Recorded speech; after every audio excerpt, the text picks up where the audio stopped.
Your first reaction, I mean, when you saw this story on the newswires this morning, what did you think? What were your emotions? Because it really, caught my attention when I saw it. I was delighted. I think Piers Morgan is right that this is a victory for freedom of speech.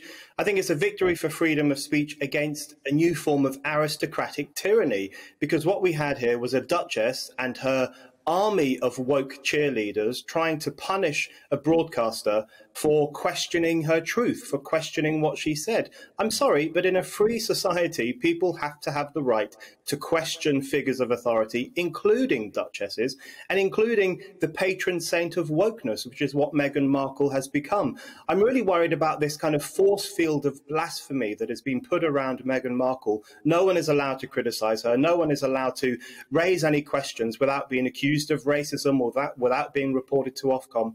So this is a breath of fresh air that it has been asserted that people must have the right to raise controversial questions about a controversial woman.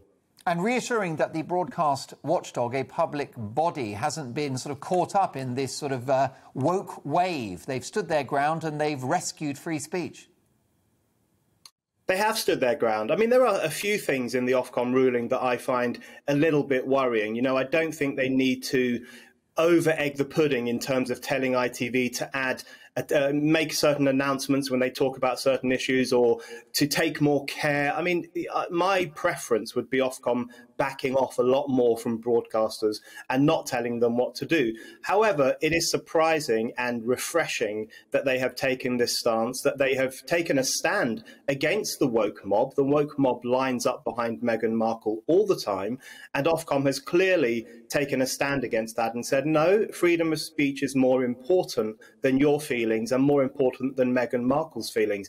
What is most shocking about this case, I think, is that Meghan Markle herself complained to Ofcom. Meghan Markle raised these complaints with Ofcom and tried to get Piers Morgan punished. That is not the way a member of the royal family should behave. We don't live in the 16th century anymore. We live in the 21st century, where people must have freedom of speech, including the freedom to ridicule, make fun, or just question members of the royal family.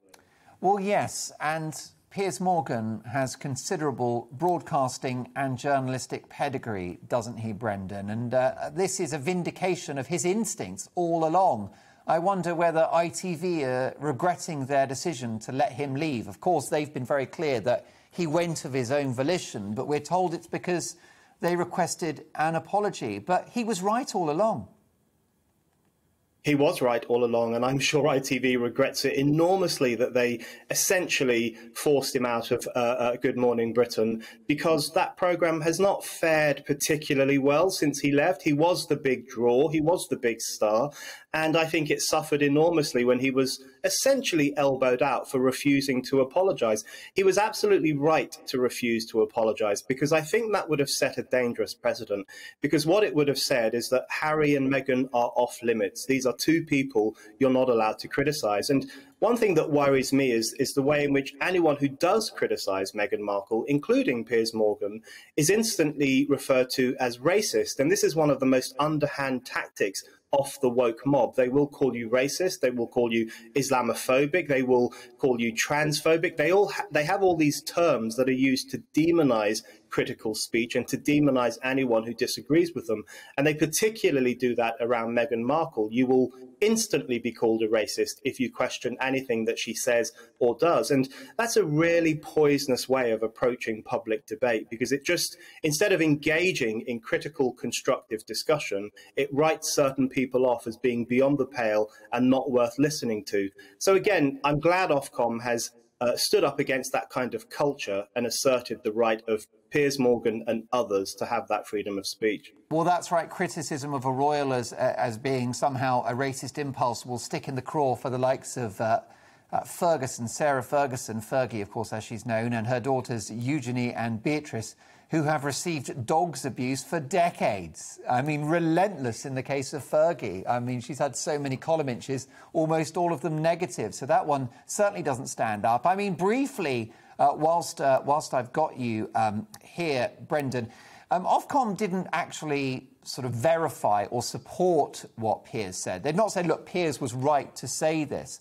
But they've obviously defended his right to have those views, and they were satisfied that there were opposing views within that same programme. So it's not exactly a thumbs up for what Piers said. But what do you think is the future for Piers now? Do you think he'll find a national platform in the months to come? Well, I hope he does. I mean, I disagree with Piers Morgan on many things, particularly on COVID. I think he went slightly bananas on the COVID issue and said and did some strange things. But he is a breath of fresh air in the British media. He is interesting, he's boisterous, he speaks his mind, he's not very woke. He is, I think a lot of people like that, a lot of people appreciate that. Of course, there are always rumours that he's going to be heading to GB News, so who knows the truth of those rumours. But I do hope he finds some platform. I do hope he finds a space, because there ought to be the space for those kinds of figures in British broadcasting. I mean, that is one of the refreshing things about GB News, for example. It is creating a new space for a new kind of voice, and the kind of voice that many people want to listen to. So if Piers Morgan can find that space somewhere too, that will be all to the good, so that the media doesn't go too woke and we still have those oases of sanity in a world going mad. Well, let me say that at GB News we are always talking to top television talent, so watch this space. Welcome to the GB News YouTube channel. You can watch us live 24 hours a day, catch up on your favourite shows and join in the conversation in the comments below. Don't forget to subscribe and you'll never miss any of our exclusive content.